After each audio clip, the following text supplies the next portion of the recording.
Welcome to the Protein Bros podcast. I am your host, Bryce Simmons, with Brock, Berlener, Kyle Combs, and Jeff wannabe great at Madden Wasserman. That's a pretty good intro. Welcome to the Protein Bros podcast. I'm your actual host, Jeff Wasserman, also known as the best Madden player in Kansas City. Just smoked Bryce Simmons not minutes ago. And with me, as always, is my co-host, Kyle Combs. Say hi, Kyle. What's up, dude? We do have some new Protein Bros shirts that we just got made. And those Protein Bros shirts are available at all Supplement Superstores locations for completely on the house. They are free. They are purely for just thanking you for being a listener. You simply have to come in, let them know that you listen to the podcast and that you'd like a shirt, and they will absolutely give you one at any of our locations. We keep them in the back, purely only for our loyal listeners. Pumped to have you guys on the podcast. We got Brock, we got Bryce. Bryce is already slamming water. Happy to be here. Glad we had that talk before we started. Moving forward, Brock has got a lengthy history in the gym business. Bryce has a lengthy history in the gym business. And now they're partners, you know? They've come together to start the brand. What brand did you guys start? Element Fitness. So figure we might as well combine our powers and make a big boom in the KC area. Nice, man. Dude, and you guys have been killing it so far. We had Bryce on here earlier in one of the first episodes. Luke, what episode was that? 22. Okay. Good job, Luke. Yeah, that number was made up. Always got it off the Always top got of it his right head. off the top of his head, man. The guy's infectious. He knows his stuff. So Sharp as a tack. yeah. So you guys decided to open up Element Fitness over in Lenexa. And then what's the cross streets on that? It is 79th and Quivira, right there behind Margaritas. Oh, beautiful. And you know what? It's like it's like this kind of like best kept secret in my opinion. We talked about it a little bit in that initial podcast with Bryce, but we went really into depth about where Bryce started from and how it took a long time to get to this point. You know, most people look at what you guys are doing as like some kind of overnight success, and obviously we know the difference. We know that you guys have obviously been fighting tooth and nail and grinding for years and years and years to even have the opportunity to open your own gym. But what we want to make sure that we get our listeners in on is just the start of something, right? Like you guys took, you know, what for a lot of other people looked like a failing gym. And I want you guys to be able to talk about that. So when you first started, you got a call from someone somewhere and you went and checked it out. Bryce, tell us about that part. Yeah, no, the gym's been there about 30 years. It was called Element Fitness, wasn't it? Yeah, so originally it was called Quivira Sport and Health. Way back when that was the first spot to be in there. They were there about 30 years ago for about 3 to 4 years, and then Element took over. So it was essentially the same people, different ownership, and it's been there ever since. And then COVID hit them really hard. They tried to survive, change things, change how they cut hours, cut department services, what have you, and just wasn't happening. So they put a post out on Facebook that they were going to shut down at the end of October, and seeing that Facebook post, drove on over there, checked it out, and decided. How did you come across their Facebook post? You know what I mean? Like that's not a very heavily followed page, right? You know, it was one of those things that if you actually go, that post is still on our Element Facebook post. I mean, it had probably 150 likes and probably 400 or 150 comments, 400 something likes. I mean, I had never heard of it before, but once I'd actually got traction behind something closing, you would hope they would have got traction on something when it was good, but they never did. So came across it just by kind of traction. The algorithm in the Facebook just happened by chance, I guess, and then drove over there and kept it open. So sounds like fate. Yep. Yeah, man. When you guys got over there, you know, that business partnership didn't start just yet. I mean, you guys hadn't talked about it to this point. That was just you went over there and checked it out first, right? Correct. I mean, Brock and I have talked in the past about doing something together. I mean, we've always seen eye to eye on a lot of things in the fitness industry, and so all that. There would be kind of a cohesion there at some point. How'd you guys get introduced? You know, this one guy that Sucks at Madden. Yeah, sucks at Madden. One hit wonder, beats me once. He has all the look how big he's smiling for the first time in a while. So, but yeah, Jesus. no. Jeff did introduce us back. I mean, what was that? 4 years ago? Dude, this was during the shutdown. The Shaq concert. Oh, no, it was Wasn't it during the concert. shutdown? Yeah. No, it was before that. Oh, DJ Diesel? No, Yeah. Shaq. Shaquille O'Neal's Diesel, yeah. That was Shaquille before the O'Neal as a shutdown, DJ yeah. was DJ Diesel. Yeah, and we He was good, by the way. that If was you haven't awesome. seen Shaq live, like he's definitely worth watching. He's great, actually. And then Brock got us into a shark bar, and then got kicked out. Yeah, Was that night? that was that night. Oh wow, what are the odds? Yeah. It's a rare sighting that happens. But the head of security was just like, No. he was just not in a good mood. Yeah. Wasn't having it. Yeah. Well, But I appreciate you getting us in. That was a good time. At least you Great guys had a time. good time. we got in though. Yeah. So moving forward, you guys get together. We're starting this up. I went over to Element with Bryce just to check it out with him way after you'd already checked it out initially. And I'm going to tell you guys, if you're listening, it would take, apologize. It would take getting into having some genuine savvy and experience to be able to look at what you were looking at and say, this is going to work. This is great. This is an opportunity. Guys, when I went and checked out Element Fitness before Bryce and Brock got their hands on it, it was leaking water in the ceiling everywhere. Not like in a couple spots, but there was legitimately 10 5-gallon buckets on the ground just taking on water, even when it wasn't raining. It was like water was just dripping at all times. They had a pool. The pool was suspect at best as far as like it being sanitary. The Element Fitness logo looked like a little kid picked a booger, put it on the wall, and then smeared it across a wall. No, you know what it looks like before you guys got The there. Element Fitness logo is a booger. What was the name of the gym in Dodgeball? Globo. Dude, Average Joe's. Average Joe's. Well, Globo's That's what the it other looked one. like. What's sad is that we really did talk about it being legitimately Average Joe's. Yeah.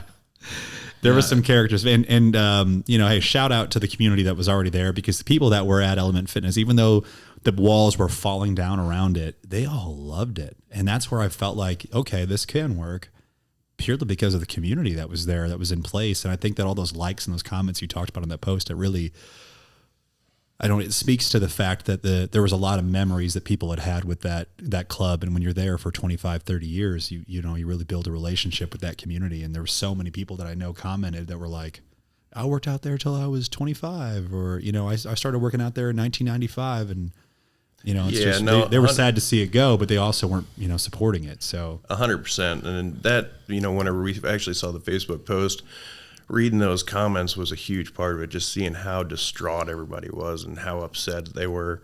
You know, that was a big part of, you know, us making the jump and walking in and seeing it and seeing the opportunity that it did have, because you're right, walking in, looking at the place, most people would be like, ooh. yeah, dude, it was like the this is a good equivalent of idea. walking into a dump and just being like, oh, this could be a successful place. And it's like, phew. Right. You know what I mean? So kudos to you guys for seeing it and having the vision. Luke, if you guys are listening to this right now, it's very important that you try to find a before and after picture, and we got to figure out a way to put it up on our YouTube. You do that for us, Luke? Luke, do you know how to do that? Yeah, he got it. So we're gonna put that up. So anybody who's listening right now at this part of the video, you should see how it started versus where it's at now, and it's just awe-inspiring. What you guys have done there is absolutely, you know, nothing short of incredible. What you did in less than 6 months. Appreciate that. Honestly, 3 months really? I mean, Well, we crazy. did the replaced a track. They have an indoor track in this place. This is not a small facility.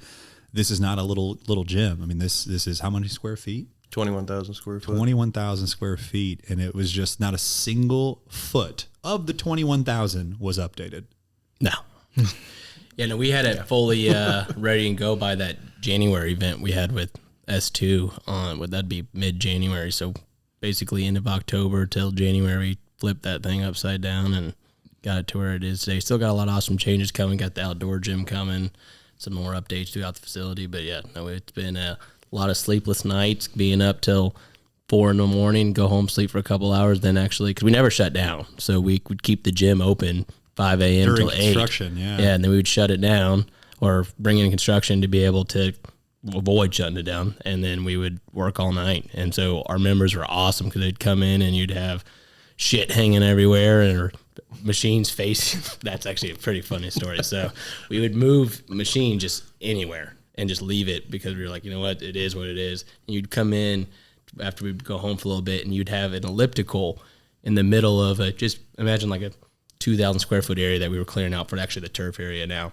And a lady had plugged in the elliptical, like as far stretch as that cord could get to a outlet in the floor, and it was in the middle of the gym, just doing the elliptical, just All by yourself. just free floating. There'd be a machine just like off to the corner, and it's like in between 3 other machines, and some guys just doing like some like, you know, kickbacks or something. On those carpet dollies where we would move the machines, we'd leave one like, oh, no one's going to use this machine because it's a machine that we were either going to get rid of or we'd assume no one used. You'd come in and someone would be sitting on wheels using the machines. Like, can you blatantly see you're not allowed to use this? No excuses, dude. Yeah. Gotta get that work. The people's routine, Gotta get them they're donkeys going. right. That was my favorite donkey one. It kickback. was the chest press. We were walking in, and we were walking around looking, going, oh, man, all right, what are we going to tackle next in the midst of, you know, we came into the place and said, oh, we'll change a few things here and there, and then all of a sudden, boom, we tore the whole place upside down. So we're trying to strategize. Out of the corner of my eye, I look over, I'm like, Bryce, you see that? That chest press sitting on a carpet dolly. There's a guy over there just going to town, rocking it out. Yeah. Wind gust would have took him. You're like, that guy signed his waiver, right? 100%. 100%. It was, yeah, man. The people that had been there for, you know, 20 years, and, you know, and I think you guys see this at times, you know, I would say that 99.9% of your guys' community have been like ungodly supportive and have been rooting you guys on every step of the way as far as the changes go. Absolutely. And then you got like 0.1 that have been there for 20 years, and they're like, we've been here way longer than you. What are you doing to my machine? I need that. Like, where are you putting that? Trying to get my chest press. I on. actually like that over here. This is what I've been doing the last 20 years. You're like, hey, man, I kind of bought the place. I don't know what to tell you here. Yeah. No, the members have been awesome. I mean, and you kind of touched on a little bit ago, but the staff too. I mean, we just started hiring a few more trainers, but as far as most of the time when you come in on a new gym that's been there for 30 years and then you're rebranding and rebuilding it, you wipe it out. I mean, the staff goes. That's the first thing. I mean, just for the listeners, it at times, you know, it's hard to teach an old dog new tricks, you know, in business. And this staff, obviously we needed to teach new systems and stuff, but when it comes down to the actual customer service, how to create a community feel and experience that we actually have in line for the goal of all of the facilities that will be open here in Kansas City, they already had that envision of how to treat people. So they were the reason why we were able to have the transition so far that we did, because, I mean, we had the support during the day if we were catching up sleep from being up all night, or, I mean, they kept the members that were already so tightly knit, like kept them encouraged, kept them. I mean, we've been very fortunate from that standpoint because, yeah, those members have been our biggest cheerleaders. I mean, even when we were installing the floors, we'd have people laying it down. They'd come lift up the newly laid floor just to see what everything was made out of because they wanted to be a part of the actual transition. And we allowed it to an extent, but yeah, no, you can see the benefits of it now because they're our biggest cheerleaders. They bring in their friends. I mean, they've seen our unofficial referral program go pretty good because our support that we have from all the people in the gym. Yeah, and you guys have added a lot of amenities too. So when you guys first got there was a pool, but it was sparse, you know, as far as the use of it, right? You guys should get that thing going again, man. We tried. We tried. So when they decided to shut down the gym, I guess they preemptively obviously had a plan to shut it down, and they had already subleased the pool to a dog training facility. So we were kind of hoping that deal would fall through so we could keep the pool, but we didn't even have the opportunity. If it did fall through, then we would be the first ones that would have the right to say, hey, we want that thing, but we never had an opportunity to actually keep it. It would have been a lot of work. It would have been something nice to have. I was about to say, whew, man, it was need a little bit of a remodel there. But, it would have been something that we would have had to kick it down the road, which we wouldn't want to do. And that was the whole plan initially coming in, was Brock and I were like, you know what, let's just kind of sit back, observe, see kind of the changes and see how we want to do this. And a week we waited and then started the whole construction and said, no, let's just do this right. I mean, if we're going to get the impact of people coming in for the first time, and we want it to be the way we want it to look. So we didn't want to go through kind of a growing phase. It's like, you know what, go all in on this thing. Yeah. And the pool would have made that a little bit harder because that's a big part of the gym, but now it would be like nice to have. But location number 2, well, maybe that we'll see. We'll see then. We'll see what happens. But Jeff loves to get in the pool. He's good at a breaststroke. Big pool guy. Big pool guy. Always have been. You know, always loved it in the pool. Thanks, guys. White shirt on in the pool. That's you as a kid, isn't it? No, dude. A white shirt, a see-through shirt. Oh, it's got to be a different color. It's a quick silver rash guard. If you want to go like, dude, like he surfs. Swim sandals. I once made an Instagram post where the start of it, I was like, You know, when I was a kid, I used to really be afraid of the pool, and it's not because I don't know how to swim. So the fun story of that is I would literally be walking, like I remember like I don't know, like middle school, I think it's the time where you first start getting like the middle school parties where like it's actually like mixed crowd. You got guys, girls, you know, you want to impress the females if you're in like 7th grade, 8th grade, whatever. And I'll never forget, like, for me to have the excuse to have a shirt on in the pool, I had to have my friend push me in on purpose. That is like a real, you want to talk about like a shitty insecurity. Holy hell. Hey, the foresight, though. I mean, that's good. You're using that now. I'm such a bad friend. I'd have been ripping your shirt off. If I knew you were insecure about it, I'd have been like, yeah. That is me and Kyle's dynamic for sure. Yeah.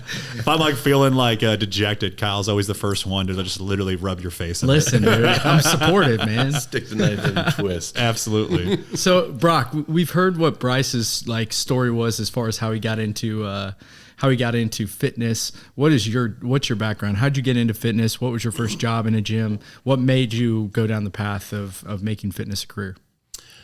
Well, it's a pretty long story. So originally I was planning on going to chiropractic college. I got 2 brothers that are chiropractors, and I was going to follow down, you know, their path. They were kind of my idols growing up, still are, obviously. You went to the Harvard of the Midwest, didn't you, as far as your undergrad goes? Oh, yeah. What school was Good that? old SMS.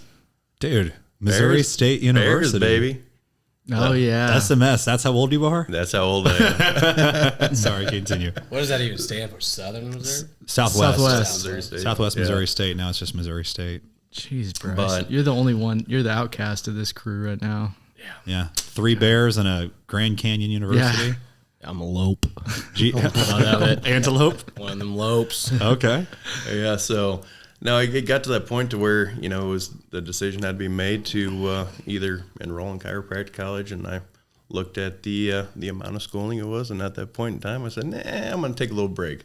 So I ended up moving to Colorado, to Denver, where one of my brothers was living out there, actually 2 of them at the time, and started working for him in his clinic and started working out a lot, and all of a sudden I decided, you know, hey, I want to help people, but I don't feel like going to chiropractic college for 3.5 years straight. So I went to the National Personal Training Institute down there in Lakewood, Colorado, and started my own little company out there. Just did subleasing out of an Anytime Fitness right down the street, and started there. Decided 6 months later I wanted to move to the beach.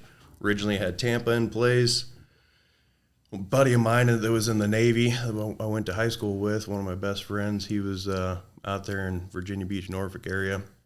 I was like, I'm going to make a trip out of it. Threw all my shit in my car, drove across country, visited my parents for a week, and then took off to Norfolk, visited him for a week, took off down to Tampa, and I had a place subleased, and I was stoked. I was pumped. I always wanted to live in Tampa my entire life, and whenever I got down there, as I was driving all day long, sitting in traffic, it was like 7 o'clock at night, the lady that I had subleased a place from calls me on the phone. She's like, hey, how's the trip going? I'm like, it's going great. She's like, I'm so sorry. I've never met you. This is just, it's weird. You know, I'm sorry I can't sublease my apartment to you. I'm like, what? Like, I just drove across the entire country. Like, I'm here. I'm sitting in traffic in Tampa. She's like, no, sorry. I found somebody else. I'm subleasing somebody else. I'm like, well, what about my deposit? She's like, oh, I mailed it back to the address. I'm like, I don't live there anymore. Like, I was moving. Yeah, like I'm literally here. So luckily I had some fraternity brothers that lived down there, and I stayed there for about a week with them. It was right at the beginning of summer, and I don't know how familiar you guys are with the allergies and pollen and everything down there in Florida, but I literally washed my car the night that I got down there. I woke up the next day, my car's blue, it was yellow. So my allergies were horrible because obviously Colorado is very dry. There's not a whole lot of allergies down there. Felt like crap all week, and you know, at first I was like, you know, it's one thing whenever you have a place and you can get ready for job interviews and things like that, but I'm like, now I don't have a place. I'm sleeping on the couch. You know, this sucks. And my buddy from Norfolk called me, Ben. He stayed here in your Airbnb. He called me and said, hey, well, I'm looking for a new place. You want to just come back up here? I said, screw it. Threw all my shit back in the car that day. Drove right back up there. Got there like 4 o'clock in the morning. And started with One Life Fitness the week after. So Nice. yeah. One Life Fitness, did they start in Norfolk, Virginia, in that area? The Hampton Roads area, yep, exactly. So the founders, John and Kirk, they owned the corporate structure at Gold's Gym and then sold out and kept 4 clubs there in the area and started up the... So they started with 4 clubs? Mm-hmm. Wow. Yeah. Do you like... How many they had now? 60-something. Wow. What's your opinion of corporate store or corporate gym versus subleasing out of like an Anytime Fitness? Which was your preference? Were you a trainer to start off at One Life though? I was. Okay, Yep. so that's a good comparison. So for all of our listeners that have considered being a trainer, I mean you've had both. You've been in the corporate world. You've also done your own LLC and subleased from a smaller boutique gym. Is that correct? Correct. Cool. Yep. Well, yeah. What are those? And I mean the big differences on that. It all depends on your drive, obviously, and then what kind of deal you have worked out with the facility. But the big thing, and I think we've learned a little bit more about this stuff since we started up this gym, is just the back end, the admin stuff that I always had a team to do beforehand. Whenever I was obviously very small, just started my first personal training business myself, subleasing, there wasn't that much that went into it. But it's you really have to make sure you're marketing 100%, that you're going out, that you're getting, your exposure out there, and that you have all your. Was this during like social media era? Like, were you using social media to get yourself out there? Really, how did you market? This was like the beginning of social media, so no. You were like MySpacing it then. Pretty much. Yeah. What was your song? That wasn't rhetorical. What was your song? No song. Oh, come on, Yeah, dude. why did they do away with that feature? I don't know, man. Like on your Instagram now, shouldn't you be able to have a soundtrack? I feel like you should. I just, dude, when you're on MySpace in our era, we were in high school, so it's like you're using the family computer late at night, and you like left the audio on, and someone's MySpace page was like some kind of like screamo rock, right? It was like, Taking Back Sunday or some kind of emo music from back then. And I just remember like hating people with the music on the page because you're like, it like basically woke up your whole house if you turned on that wrong page. You know what I mean? Well, did you? Any person I've ever asked this never even knows what it was, but Zanga. Did you guys have a Zanga? Oh, Middle school kids used it. You're obviously younger than me, and so I didn't use Zanga, but I did MySpace. I heard of Zanga, and there was also like Penguin Club was also like a thing. So Zanga was supposed to be like a MySpace type thing, but what you could do is actually have your profile picture could be a video, and it would be in the middle of the screen. So as you would scroll down, like picture your Facebook feed, your video profile picture would scroll down the whole time with you in the middle of the screen, no matter what. You couldn't get rid of it. So what you're alluding to, like in the middle of the night or whatever, you turn that thing, and this video is uncontrolled. You can't stop it. Just would scroll. And it was a thing. Like, that's like the earliest parts of these, like, video on a screen was like honestly tough back then because it took up so much, it took so much speed to get it to work without it buffering. I think that's what happened with MySpace is they eventually had too much data and they didn't know how to be able to let people have all that. And then it got really slow. Yeah, the more custom your stuff was, the longer it would be for a page to load. And so Facebook just being blue and white, and that's all you get. What immediately so fast. Yeah, what immediately came to mind when you said the family computer. My mom's office was right across the hallway from their bedroom. And you sneak up there at night, and all of a sudden the dial-up, the computer speakers cranked up. We're like, oh shit! That's exactly how it works. And you wake up the whole house, and God forbid, like, someone's like a MySpace page song wasn't like something ridiculous with like a bunch of cuss words and stuff. I don't know how conservative your parents were, but mine were not psyched when they heard the music I was listening to. So, anyways, were they psyched when they saw your browser history?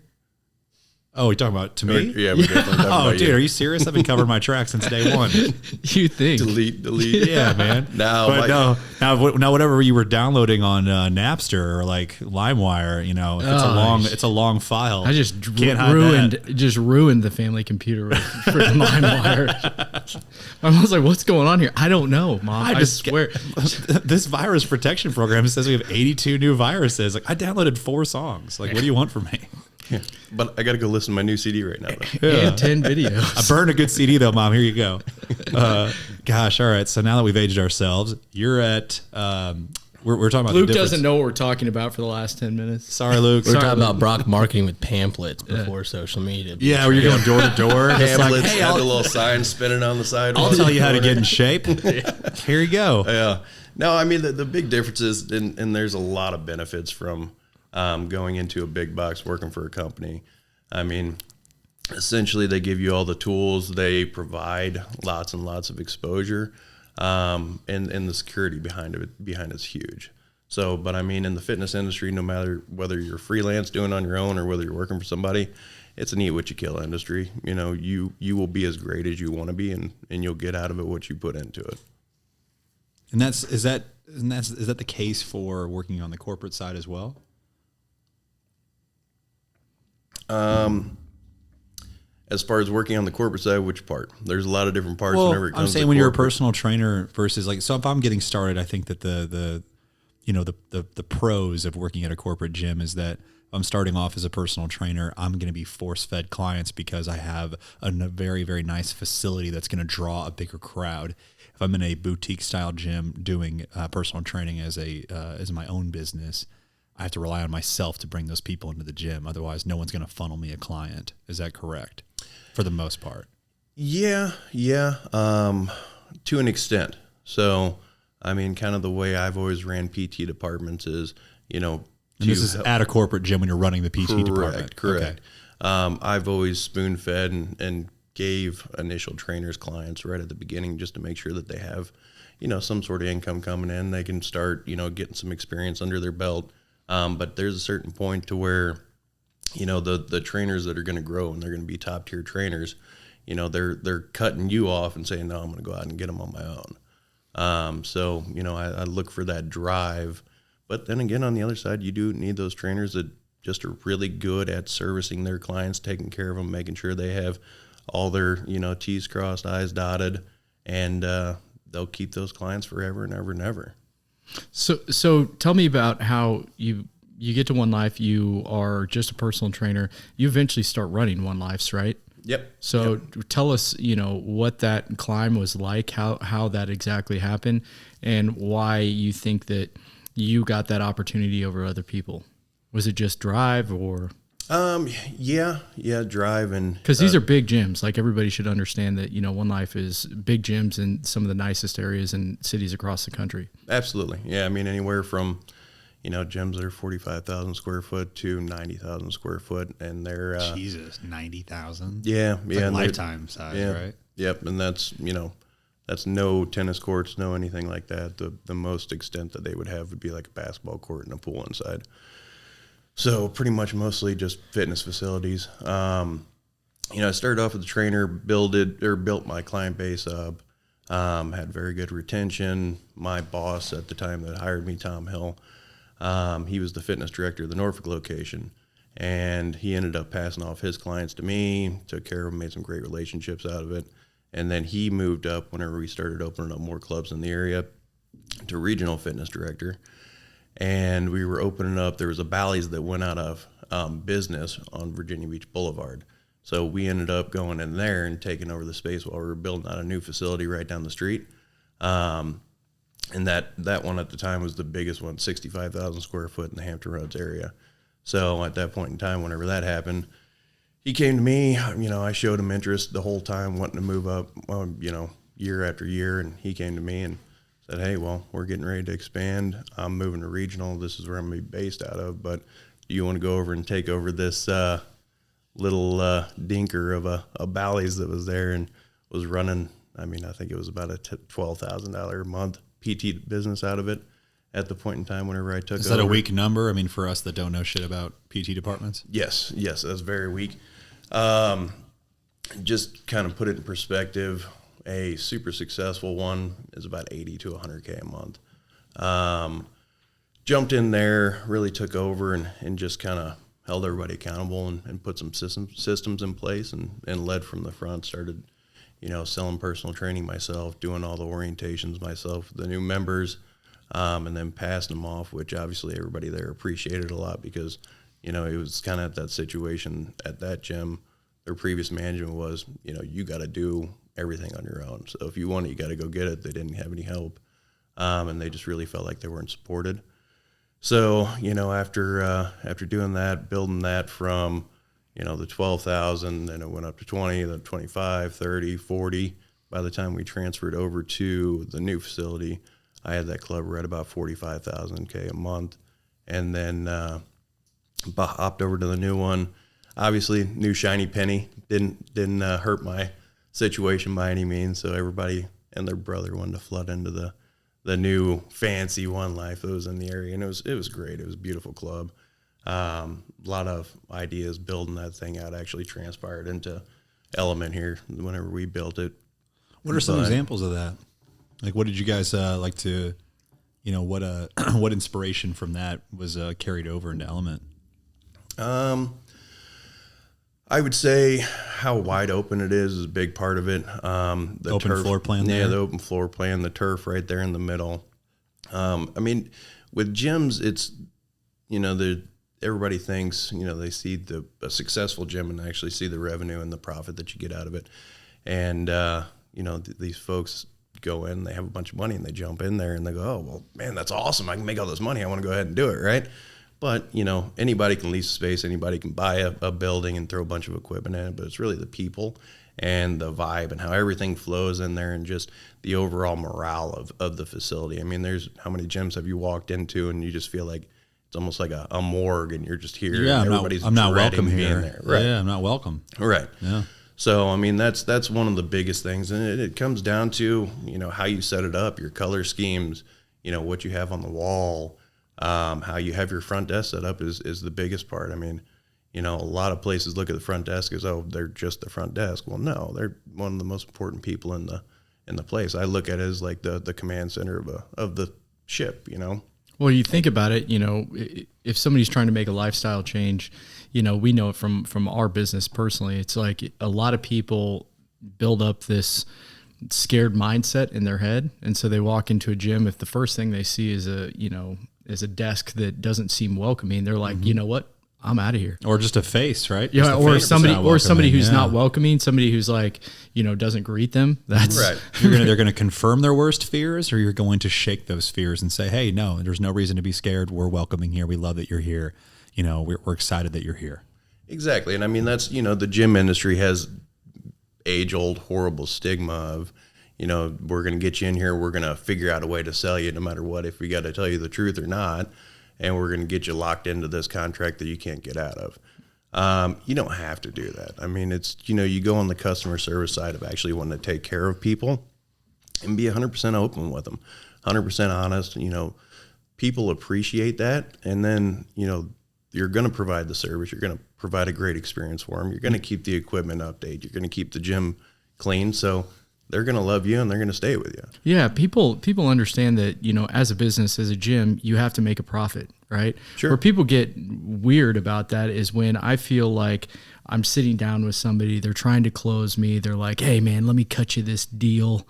And I'm like, this deal, let me pull out the binder. Can you not just give me a page that tells me how much it is to come here and bench press every Monday? Like, come on, man. That is Kyle's go-to workouts, by the way. Let's go. We've talked about that before. Yeah. When did the fitness industry become something where the price isn't really It's hidden, or isn't really the price? Like, even if me as the consumer, like, do you walk into a restaurant and see that it's $28 for your dinner and be like, give it to me for 20 and I'll order it? Like, no, you pay for it. Go into a store and you see a shirt hanging on the wall. Like, that's what you pay for. People come into your store. Sure. Yes, they do. The haggle. People come into our store and they're like, "Is that the best you can do?" I'm like, "Well, that's like the price. I don't know what to tell you." Is that like it happens? What percent of the time? It's obviously super rare, but haggle pricing is like literally like if it's a service or if it's a car. It's pretty much the only two times where you're like, "Oh, I actually have to negotiate this." Yeah, like with Jim, it's like, "Hey, here's our price." Well, we know you can get away with that but fee, dude, or there's certain people in the fitness industry that have created that vibe. There's definitely, I have signed up for gym memberships where they bring you into a back office and you're like, well, shit, I'm gonna have to try and finagle this into a better rate because this guy's trying to close me, trying to make me sign a contract. Like, this is awkward. I'm gonna have to tell him I'm just doing the week for free. There was a gym in Springfield that was like that. Ozark Fitness. Oh yeah, I remember there. Did another gym buy Ozark Fitness? Maybe one that bought all of the gyms in Kansas City that were once locally owned and awesome? I don't know. I've never heard of such a place, but Maybe, I do know Ozark Fitness was one of the first places that did that to me. And they always did those week passes, and I would use week pass after week pass after week pass because I was like 19. Classic. No, I get that's the industry. I'm just trying to say, like, when did that become the industry? Like, why? I think why was that the standard ever set? It's always been that way. I think it's been that way for a very, very long time. And then social media has really, really kept a lot of businesses from doing it because negative word of mouth travels way more fast now. Yeah. So you just gotta, so that's why we all know there's a corporate gym here in town that is extremely terrible about just having awful service and the vibe and culture is not really the best. And it's just one of those things where, like, how do they maintain that in this day and age? Because if you're going to have negative experiences, those negative experiences can travel so much faster by throwing up a tweet, throwing out an Instagram post, a Facebook status, whatever it may be. You know why? This is my assumption with this is that proximity takes care of a lot of things. So if you have a gym, that's convenience, if you will, convenience. Oh, yeah. So if you're close to a gym, even if they have bad service, you're like, yeah, but dude, it's a couple blocks away, and I can go there. They value their own consistency more than the experience. Sounds like for some people, yeah. The convenience of it's right by your house, right by your job. I mean, honestly, that's why it was so exciting about this current spot was it's right off the highway. Well, one's right off the highway, but it's in the middle of all residents. Yeah. I mean, and then right across the street is a business park that's pretty big, but for the most part, it's all rooftops. Mm-hmm. I mean, it is very population dense area that is a very convenient, like what you're saying, within. Take me 4 or 5 miles is kind of the general rule of thumb. But this right here within a mile, I mean, it's all houses, apartments where people live. So it's a very neighborhood feel to where, so yes, you're right. I mean, if you can have gyms placed that it can a lot of times overcome kind of a bad experience. But really in reality, I mean, the last time I was on this, you guys asked a question about like kind of what's a little secret to success, like kind of a tip for anyone like in fitness. And it really was just treat people right and the rest will take care of itself. And I mean, that's really the goal of what we're trying to strive for as we do look for those other things. But at the end of the day, it's your bottom line is always going to be affected by how well your retention is. I mean, imagine these other gyms in the area, how well they could be doing if they actually cleaned up that feel that you're talking about. So, I mean, that's something what we're going to go after is to always make sure that that never happens, no matter how big you get, no matter what. It's always the person that's sitting across from you generally is valued and generally feels like they're coming there to actually achieve what they're trying to achieve, and there's going to be people cheering them on when they do it. I actually had a guy today, I haven't even told Brock yet this today. We were sitting at the cafe bar, and the guy sitting there, and he said, I just want to give you kind of a comment about, hey, how awesome of a job you guys are doing here, because for the first time in my life, I actually look forward to coming to the gym and hanging out. And he's a guy that works out, sits in the sauna, and then comes and sits at the cafe now for 30, 45 minutes, and we talk sports. And I mean, that's the goal of what we're doing. We want that not necessarily to be talking to us, but either our staff or other gym members. Oh, yeah. That's what it's all about. And it's genuinely enjoying their time there, whether they're working out or not. Correct. And haven, if you will. Yeah, and getting rid of that whole, like Sandra, we just talked about, to where there's a deal to be had or anything. No, it's really you're coming here to be a part of something that's it's funny that doing the right thing is now a competitive advantage. Yeah, just be like straight with people and do the right thing, and you'll beat care about your customers. What's wrong with you? Yeah. She cares about actually keeping the client or not, right? Because the services that we're providing, we have to be honest with ourselves. Unless you have a proprietary technology, like an iPhone, for an example, is like an actual proprietary technology. Everybody can offer a gym, everybody can offer equipment, everybody can offer daycare. It's just one of those things where how you treat people and how you care about them is your real competitive advantage. 100%. It's wild. Yeah, and that's why I say it's always the people that are in the gym that make the difference. Men in the fitness industry, if you don't keep moving, you don't keep evolving, you're going to get passed up. There's other people that are right there that'll keep learning. And dude, Kyle and I, we have so many I'm so blessed and lucky to have so many great business partners with me. I mean, that's what I was going for. I knew you were going to go. Hey, in all seriousness, I do love having Kyle as a business partner. He's an awesome business partner. I'm not even going to make fun of him here. He's great. But I would say that everybody else that we have in the industry sucks. No. God damn it, Kyle. Now I hate you. Stop talking. All right. the gym owners that we have in this town, like, dude, we've already had JP Price on here. We've already had Matt and Alexis Carstetter on here. We've had Bryce. We've had you on here. These are people that have risked it all to open up what they feel is, you know, an offering that Kansas City needed. And I have so much pride to help try to grow that, because it's so difficult to do. And what you guys are doing, that I want to make it clear to our listeners that it's so difficult to do, starting from scratch, is having a gym that provides these unbelievable amenities that, like, I don't literally know of any other local gym that does. A full daycare. You guys also have a track indoors. You guys also have a massage, I don't even call that. Spa. Full spa. A full spa that's located in service, you know, in-house. I mean, you guys have the biggest group fitness classroom I've ever seen. It's huge. You can handle like 60 people in there, right? Like, yep. I mean, it's it's like twice the size of a normal, you know, classroom. You know, on top of like a 100-inch TV, you know what I mean? Like, you guys have a brand new, you know, cafe that does a smoothie bar as well.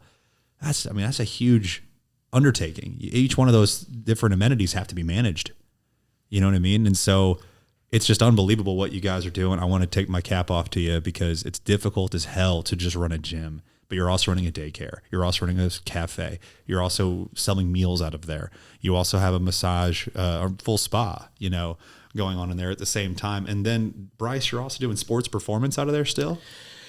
To an extent, yeah. No, we're currently working on doing an actual large sports performance facility that will be dedicated just for sports performance. I mean, there'll be a member aspect to it, but that is where all the sports performance will be. I mean, we do have some of our clients we've had for years that are still going in and out of there. I mean, we are doing some youth.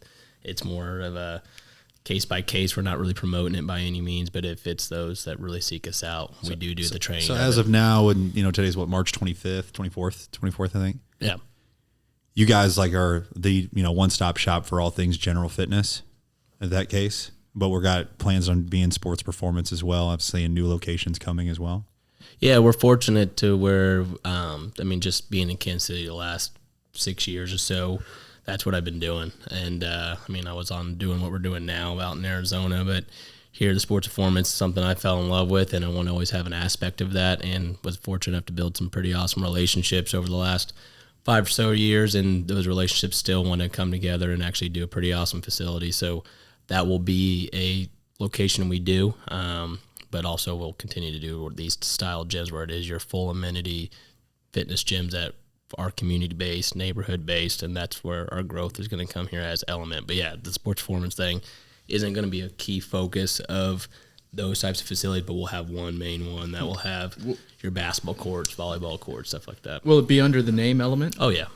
So it's all going to be branded the same and everything to create uniformity. In the past, we kind of branded things differently for various reasons, but this will be very essentially partnerships based to where you won't really need to kind of go that route. But yeah, quick answer is yes, there's some sports performance. But well, you last time you were on here, we talked about your ability to train high-level athletes and professional athletes, and we had Tommy Townsend, punter of the Chiefs, on here with you. You know, which, by the way, I don't know if you know this, but Marquez Valdez Scantling just got signed by the Chiefs. 3 years. What was the deal? 3 years, $30 million. Unbelievable. I was like, that's. No comment. How is Marquez Valdez? Hey, we're all like, cool. We're all like, yeah, man, he's probably like a 70 overall in Madden. Like, how did he get more money than Juju? I have no idea.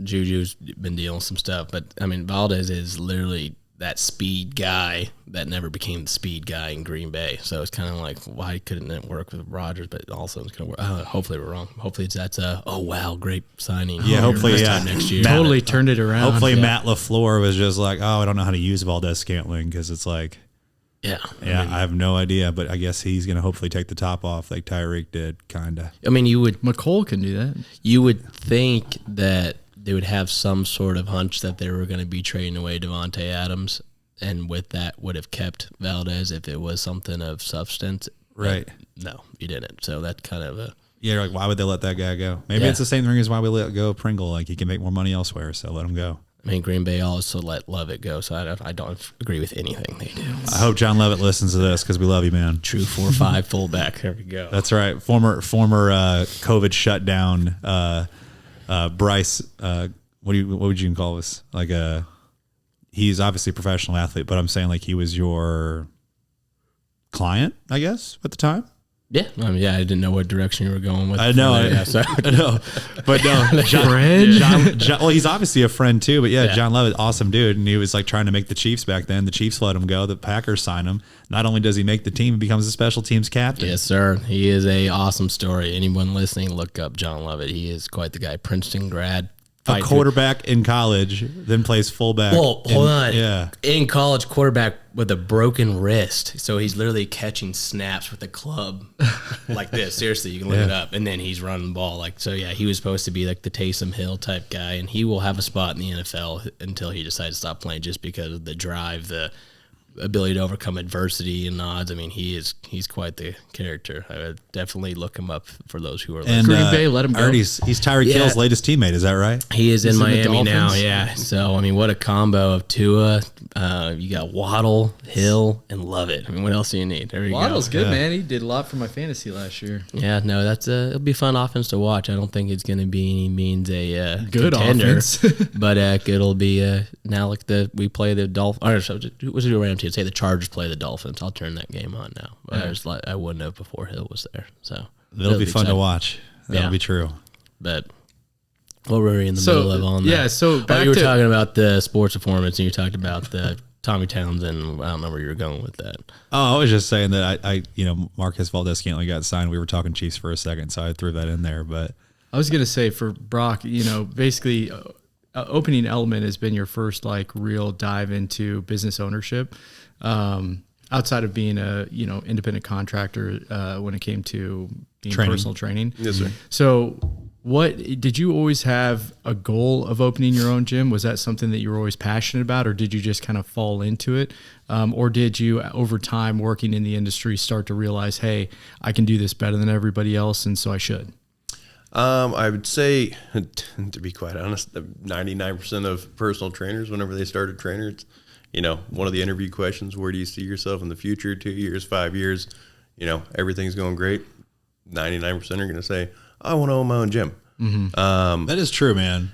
Every single time almost. It's and I love it and I appreciate it. And, some of the folks are fortunate enough, like, I was very fortunate to, kind of get taken underneath my boss's wing and him show me the insides of it, because there's a lot that goes on behind the curtain that nobody knows about, to where if you just try and go and open your own gym, the chances of you not being successful or, as successful as you could are pretty high. We don't want to. People don't understand overhead, and they think that I'm just going to get these members in, and then life's going to be good. It's like you're going to have to sell personal training. Right. There's going to have to be other revenue streams. You can't just expect that you can have a membership base. Only. Yeah. I mean the overhead, and a big part of it is the systems and the processes that are in the background, and how they're implemented is huge.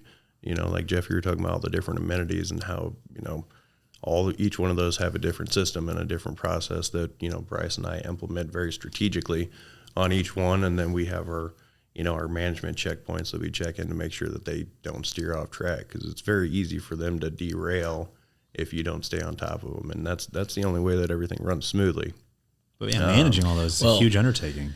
So being in it for the years I was out in Arizona, and then coming here and getting out of it from the actual commercial side and being in the private side, then diving back in, I'll tell you, I've been overwhelmed, but thankfully Brock has been the one steering the ship, and honestly, I would be nowhere where we are now if it was just me by myself, because like you said, the undertaking it takes of the systems and everything. Brock, I've done it, but I completely forgot how much that goes into it. It would have overwhelmed me. I don't think I could have done it, honestly. I really couldn't have. It's just that much. It makes us a great team over here, but I want to give him props where props due on that. But yeah, for anyone that thinks that you can own your own gym, by all means, go for it. But don't underestimate what the heck you're getting yourself into, because there's a lot more than you can ever imagine. That's my whole point. And obviously, even having done it, I still underestimated the getting back into it, what that would look like. But thankfully, he had old Berlener over here bad Berlener. That's what you call him? I call him a lot of things. So you guys we just mentioned these amenities, right? if you guys take over an existing gym. Now I know that, you know, there's plans where I know you said you already mentioned location number 2. You already mentioned sports performance. What amenities do you guys see yourselves expanding into in future facilities? I mean, we're open to options. It really depends on what spaces are available. Obviously, the demographic has to match, our criteria, and it all depends on if it's a real estate investment we're trying to make, or if it's just a place that we're going to lease. And that meaning like as in like putting permanent fixtures in there because you own the space versus you're leasing, so you don't want to invest too heavy. Correct. Yes. So yeah, when you owning the real estate, it's a little bit easier to take on a little bit of risk when it comes to utilization of space, just because of the bottom line, you're still controlling it. But if you're leasing space and you take on, say we want to put in a 3-lap pool, that's going to take up 10,000 square feet, right? So if you're leasing 10,000 square feet in areas that we're not going to the small, and nothing against that, but going to the small areas of cities to open up. We're going into Overland Parks. You want to be in A+ spots, not C- spots. Correct. So leasing a space, if you're going to take on 10,000 square feet, you better be damn sure that 10,000 square feet is going to give you the return you need, and not just be a loss later of an attraction in the sales process that no one uses. That's the thing with a lot of gyms is you put a lot of things in there that look great on a tour, but no one uses. So how do you put things into place that you can still overcome the lack of certain things that no one uses, but have that shiny object that gets people in the door? Because once you get them in the door, if you have the right staff and everything that Brock said that goes into running a successful gym, just getting them in there, and then it already sells itself. But going forward, as far as the minis, it's just going to be kind of a case by case. There will be some that have a pool, but some of them don't, depending on, like I said, if it's a real estate thing, it's a little bit easier to bite off that. But if it's not, then you got to really weigh in. You guys getting a lot of demand for a pool, or is there other like amenities that you wish that people are, they're asking for? Because you guys offer so much already. It's pretty wild. The people you hear about, do you guys have a pool, or the people that were here before that had the pool? As far as new people coming in, it's not really ever been a deterrent for someone to sign up the last 5 or 6 months. So we haven't missed it, other than the standpoint that there's a few people that every time we post something on social media don't have that pool. Like you literally you'll have 10 comments of everyone just endorsing the hell out of us, and then took away the pool. It's just like, really? But sometimes internet trolls. Business success is much about what you can say no to as what you say yes to. Being, knowing what you're good at, knowing what, is going to drive the most revenue, and basically going all in on that is, in most times in business is far more important than having the new shiny thing for the one person that comments on, We don't sell online is a great example. And to be honest, from a business standpoint, with starting out our first facility, that was really a godsend that was already leased out, because they sunk over $200,000 in the place just to get it. You smelled the place. Mm-hmm. There was no ventilation in there. It was going to be everything was rusted out. $200,000 and a roof just falling apart. Yeah, well, when he says they've invested $200,000, that's been since we've been there. So for that new tenant, they put in over $200,000. So if we were to do it, and it doesn't even look the way it looks good, but it doesn't look the way we'd want it. Yeah. So. Yeah, it would take a lot. Yeah, of I honestly haven't even put that together. We just kind of, that's a great point. And if you that's do the another math, $250,000 we would have had to been out of pocket right now. And and we wouldn't have been able to do what we did with the other space. The break even on that, man, you'd have to do some math that was pretty long out. Yeah, exactly. Yeah. So let's talk about one last thing when it comes to the gym, because we're gonna have to wrap up here relatively soon. But this is important. You mentioned an outdoor gym, and there is nothing like that right now in Kansas City, I don't believe. So I think we should talk about that. Stay tuned. Yeah. What do you see it? What are you going to call it, the yard? Give us the show. Give us like a little foreshadowing. Tell us more. It's something that it's a model that other kind of climates kind of run with. We did it out in Arizona, but here, there's still, think about how many times in December and January we have 60-degree days. Dude, I did a workout in January, what was it?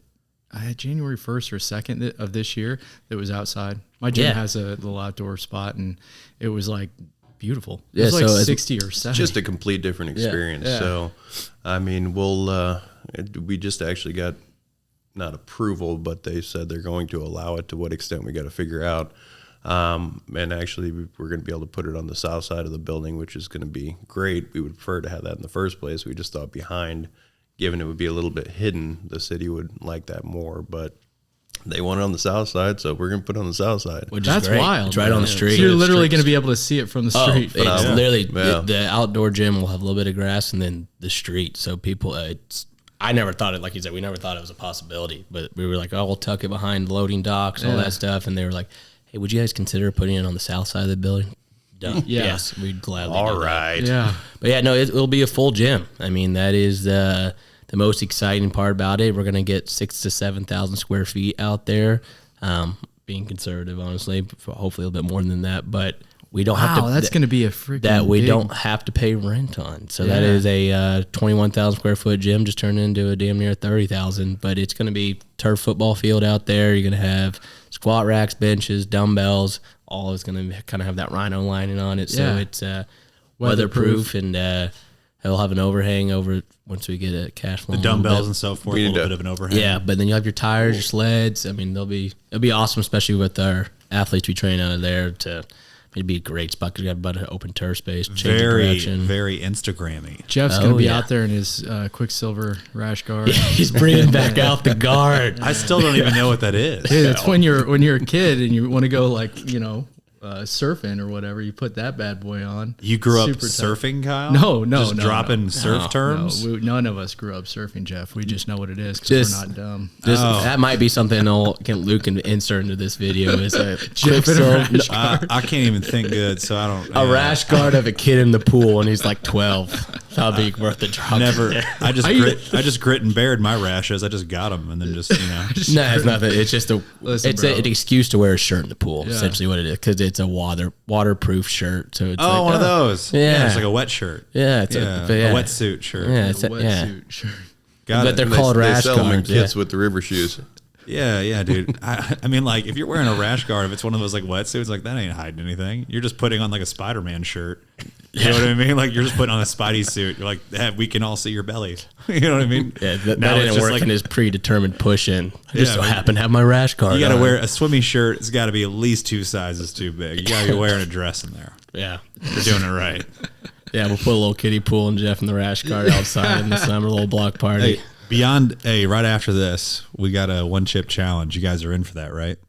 I mean, I'm not a fan of it, but sure. Yeah, I think. All right. Yeah. Oh my God, we're doing it. I'll And do Kyle's it. in now too. I've never done it. I hey. promise. I've never done it. We're doing the 1-chip challenge. I'm It's gonna be the the hottest thing ever. We're gonna do it. I'm the worst when it comes to things that are spicy, so I I probably cannot have a good ruin one my to do night. that. This is the It's not one of those. I guarantee you it can't. It's not a night ruiner. That's for sure. I feel like you're wrong. No, I mean I have no idea. I- But I've watched other YouTube videos and people are good. I think Luke's done it. Luke, have you done it?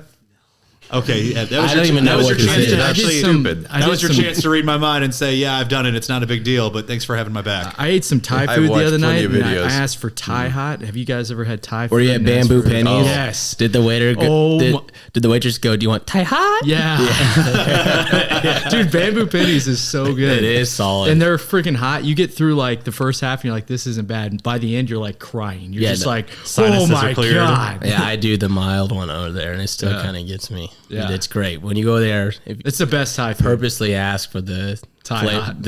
ask for the option so the waitress has to describe it. We got medium, hot, and Thai hot. Yeah. She was like, you sure? And I was like, I'm sure. Load me Thai up. hot. Yeah. All right, we always ask this question. I know we've already asked you before, Bryce, but I got to know from Brock. You've only lived in Kansas City for what, 4 years? Mm-hmm. You got family in town. Someone's coming to visit. You got to take them to one barbecue spot in town. What are you going to pick? Ooh, You only get one. honestly, Q39. Jesus. Yeah, he's Yeah. part of the next generation, like That's myself. what I said. Yeah. Q39. No, bro. I got Airbnb Yeah. guests right now, sweethearts. They're staying in the Airbnb in my house, and I said, "What are you guys doing for dinner?" And they said, "Oh, we're going to Q39." They're from Washington. They literally, flew here from Washington, and they're like, "That's what we heard was the best." And I was like, "Well, they're not wrong." Yeah. You know, I'm not gonna lie. I mean, Virginia Beach, the beach out there is great and all, but the biggest thing I missed was the food. So it's all local, What's the good local food in- businesses. And in order to keep out all the big corporate chains, they had to be, not just great, but phenomenal. And any different, Mexican, seafood, pizza, it didn't matter. They've had by far the best I've ever eaten in my life. I hear about this every single day. Every time I bring up a recommendation, no, you haven't been to Virginia Beach. We're gonna go. We're going to Kogan's Pizza. That's what we're gonna do. Pizza in Kansas City is not great. No, Kansas City pizza is just not very good. Minsky's is like it's all like, you know, in pizza, let's be clear, like even when it sucks, it's still pretty good. Yeah. But there isn't that spot. There's just not that spot here. Now I heard this is for real. This just happened. Luke, I want you to look it up. Hey Luke, I need you to look it up. Pizza places near here because I know I'm not going to get the name right. But this brand new spot, they sell pizza by the slice. Papaquino's. No, this looks Brooklyn style. It looks delicious. Like it's got like some kind of some really like good ingredients on it. Like, you know, like the little mini like cuppy pepperonis. What's it called? Milwaukee. Nope, that's a great spot too. Milwaukee Delicatessen actually has great pizza. But there's a spot in North Kansas City by Chicken and Pickle now. That's like La Tua Boca, something like that. Papaquino's is pretty good. It's not bad. What's that? It's not great. It's not bad. That pizza place we went to, is it, Jeff? Not bad. It's not No, great. no, like it literally opened in the last month, but I've seen some like rave reviews on it. I was like, man, we need a pizza place like close by that's like in Kansas City that's like solid, like great pizza. And it's called Pizza Tascio. Someone say that for me. TAS? Pizza Tascio? Tascio. There it is. Pizza Tascio. Pizza Tascio. But it's already it's on the hot and new list on Yelp. 27 reviews, 4.5 stars already. Biden speaks in the whisper. But it looks awesome. So Pizza by the slice, can't mess it up. You know what was? It actually doesn't look bad. The crust looks like how it should. It does look really good. Have you guys ever heard of? I've been on this kick lately. Have you guys ever heard of Sierra Grill? No. Yeah, me neither. So if you pull them up, they're off Lackman and College Boulevard, and it is in the middle of like where all those warehouses are. They're off College, like nothing over there. But on the corner of Lackman, I believe it's Lackman and College, is a freestanding restaurant that is no more than 1,000 square feet. And if you pull them up on Google, they've got roughly 480 reviews at 4.9. Yelp's about roughly 200, about 4.9, and then I think TripAdvisor is like 50. So in all, about 800 reviews of an average of 4. Obviously, you read all 3 before you visited this place. I did. Had to visit TripAdvisor before going to a restaurant. Yeah. So I pull up to this place with my mom and my wife, and they're like, "No, we're not going in." I was like, "Come on, they got great reviews. We'll go in." So you go in there, and metal chairs, metal table with wood top, everything. Every meal in there's $40 or more. And so you're like, what? There's no way. Like the ambiance, whatever. There's nothing. But we're like, all right, let's try it. Dude, this place looks awesome. It is the best food in Kansas City. I'm telling you. Oh my gosh. It is the best food in Kansas City. Look at that carrot cake cookie. So he used to be, the guy who owns it used to be a pastry chef, I guess, before he opened this. Burn end mac and cheese? What? So I had the ribeye, and I literally did not finish it. And I'm one that always finishes my food, but I did not finish it just so I could take the rest of the steak home. What's this place called? Sierra Grill. This brisket burgers. I mean, this place is going to be on Food Network someday. It's amazing, and they're getting ready to open up a new spot in Lenexa City Center, and he's just going to turn that into like a corporate place to go cook for people. Well, you know what? You heard it here first, guys. Sierra Grill is probably going to be a Sierra game changer. Look Grill. at this thing. Look at this lamb chop. My mom got this. Got like cranberry sauce on it. It's pretty damn good. Holy mother. Wow. Yeah. That ribeye looks ridiculous. My come with scallops? wife got the cheesecake with peanut butter cups in the middle of it. Very, very good. Silly. All right, well, that sounds fantastic. Now that I'm hungry, I think we're going to call it a day. But if you guys valued what you listened to here today, we do ask that you please share it up. The Protein Bros podcast completely relies on you guys telling your friends, so please do your thing. Share it up, share the podcast, tell a friend about it. Bryce, Brock, please tell them how to find Element Fitness. Again, let's name off the location where they can find you and the social media tags for it. All right. So we are on the corner of 79th and Quivira in Lenexa, Kansas, right behind the Margaritas. And our tag is at Element Fitness KC. And you can reach out if you have any questions for us at info@elementfitnesskc.com. Can a Protein Brothers listener get a free workout if they haven't been in before? Oh, absolutely. Yeah. Come on in. Come on in. Mention the podcast, get a free workout. You heard it here. Just make sure to mention that. And appreciate you guys listening as always. Thank you guys. Cool. Thank you, guys. Thank you.